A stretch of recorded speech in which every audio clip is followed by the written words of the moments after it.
Hello everyone, स्वागत है आपका हमारे इस चैनल में। दोस्तों, आज की वीडियो में हम सीखेंगे overview of C programming language. Means last video में जो हमने पढ़ा था कि सी प्रोग्रामिंग लैंग्वेज क्या है, उसको सबसे पहले हम समराइज कर लेंगे।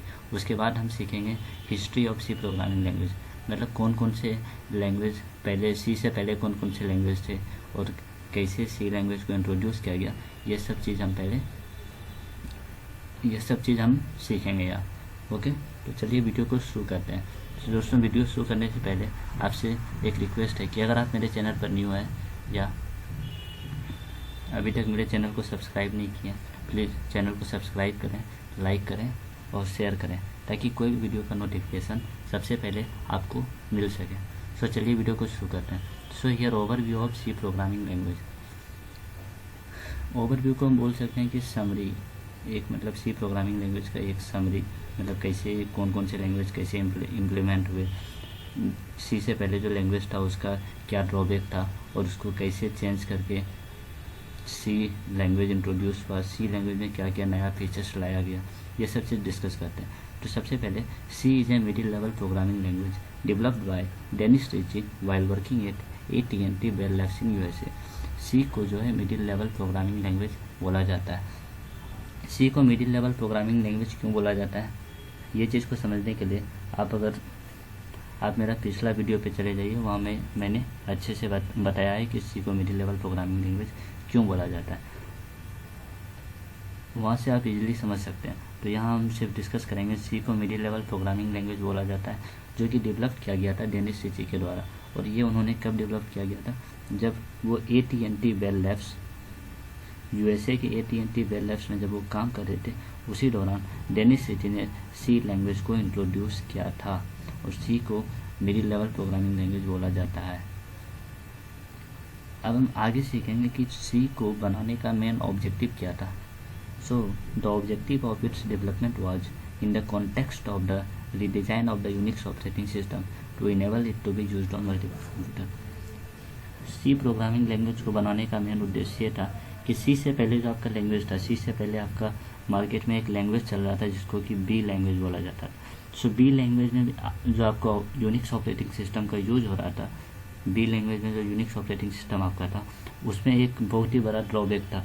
उसमें यह था कि आप जो वहाँ प्रोग्राम लिखते हो वो मल्टीपल कंप्यूटर पर रन नहीं करता था।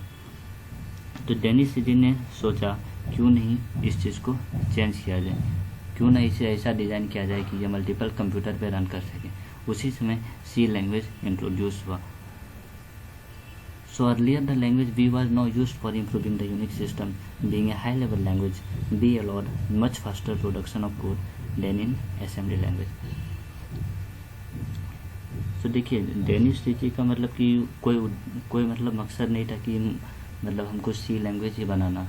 उन्होंने क्या किया, बी लैंग्वेज का जो ड्रॉबैक था, बी लैंग्वेज में सबसे बड़ा ड्रॉबैक था कि उसमें जो हम लोग प्रोग्राम लिखते हैं वो मल्टीपल कंप्यूटर पे रन नहीं करता था। इसी चीज़ को डेनिस रिची ने सोचा कि इसको क्यों नहीं ऐसा डिज़ाइन किया जाए कि ये हर प्लेटफॉर्म पे ये रन कर सके, हर सिस्टम पे रन कर सके।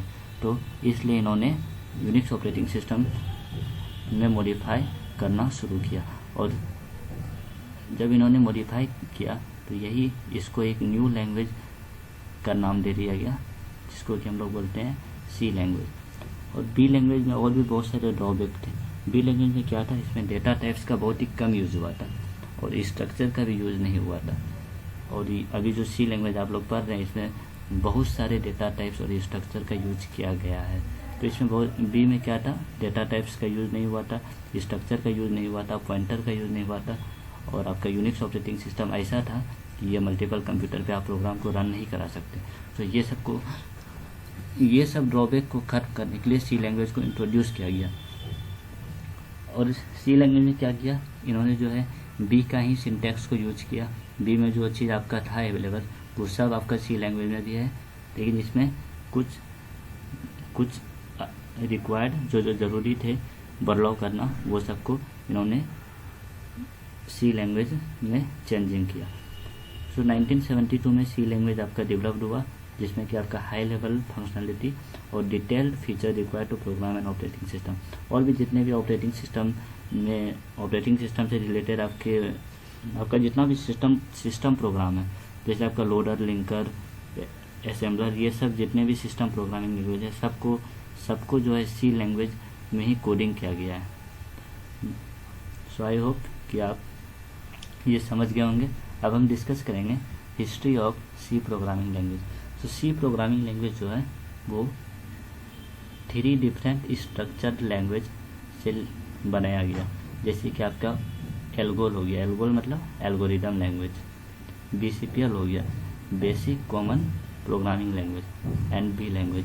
ये तीनों लैंग्वेज मिला के जो है आपका, ये तीनों लैंग्वेज से कुछ चीज़ें लेके आपका सी लैंग्वेज को बनाया गया। सो हम लोग बोल सकते हैं कि सी जो है वो BCPL का of spring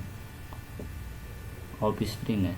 okay, BCPL and B are data types less language. BCPL और बी लैंग्वेज में जो है डेटा टाइप्स का बहुत ही कम यूज हुआ था, इसीलिए इसको हम लोग बोल सकते हैं BCPL and B are data types less language. However, C language has a variety of data type. लेकिन इसी के कंपेरिजन में अगर हम सी का बात करते हैं तो सी लैंग्वेज में बहुत सारे डेटा टाइप्स का यूज किया गया है। It uses many concept from this language and introduce many new concept such as data types, structure, pointer.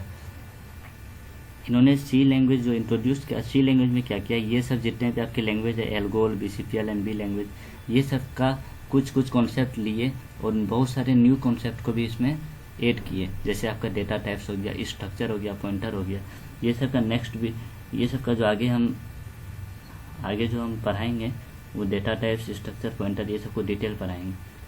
तो ये सब का डिस्कस हम आगे करेंगे। तो यही सी लैंग्वेज 1972 में आपका सी लैंग्वेज इंट्रोड्यूस हो गया था, लेकिन 1989 में जो है सी लैंग्वेज का नाम को जो है चेंज कर दिया गया। मतलब इसमें कुछ और भी नया फीचर्स को ऐड किया गया, और इस बार इसमें जो न्यू फीचर्स को ऐड किए वो NC कमेटी के द्वारा इसमें बहुत सारे न्यू फीचर्स ऐड किया गया। इसलिए 1989 में जो है सी लैंग्वेज, आपका जो ट्रेडिशनल सी था वो नाम चेंज होके NC इसका नाम रखा गया। फिर 1990 में क्या हुआ, इंटरनेशनल स्टैंडर्ड ऑर्गेनाइजेशन जो है ISO, इसने क्या किया, सी का एक न्यू वर्जन, मतलब सी में और भी कुछ चीज़ें ऐड किया और इसका नाम रखा C89।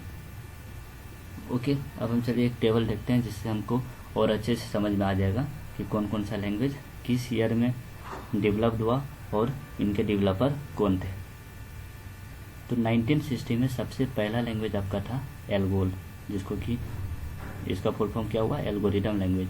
इसको बनाया गया था इंटरनेशनल ग्रुप के द्वारा। और 1967 में फिर आपका लैंग्वेज जो है इंट्रोड्यूस हुआ BCPL, basic common programming language. इसको बनाया गया था मार्टिन रिचर्स के द्वारा। और 1970 में फिर आपका बी लैंग्वेज इंट्रोड्यूस हुआ, जिसका कि डेवलपर थे केन थॉम्सन। फिर 1972 में आपका ट्रेडिशनल सी लैंग्वेज इंट्रोड्यूस हुआ और ये डेनिस टिची के द्वारा बनाया गया। फिर 1989 में ये ट्रेडिशनल सी को चेंज कर दिया गया, इसमें बहुत सारे न्यू फीचर्स को लाया गया और इसका नाम रखा NCC, और इसको डेवलप किया गया था NC कमेटी के द्वारा। ये NC का फुल फॉर्म क्या होता है, अमेरिकन नेशनल स्टैंडर्ड इंस्टीट्यूट। और 1990 में जो आपका लैंग्वेज था, इसमें फिर से बहुत सारे फीचर्स को चेंज किया गया और इसका नाम दिया गया ISO-C, और इसको बनाया गया था ISO कमेटी के द्वारा, और इसको हम लोग बोल सकते हैं C89 के नाम से भी। सो फ्रेंड्स, इस वीडियो में इतना ही। नेक्स्ट वीडियो में हम डिस्कस करेंगे features of C programming language. So I hope ये वीडियो आपको अच्छे से समझ में आया होगा। सो फ्रेंड्स, मिलते हैं नेक्स्ट वीडियो में। Thank you for watching this video and never forget to subscribe my channel.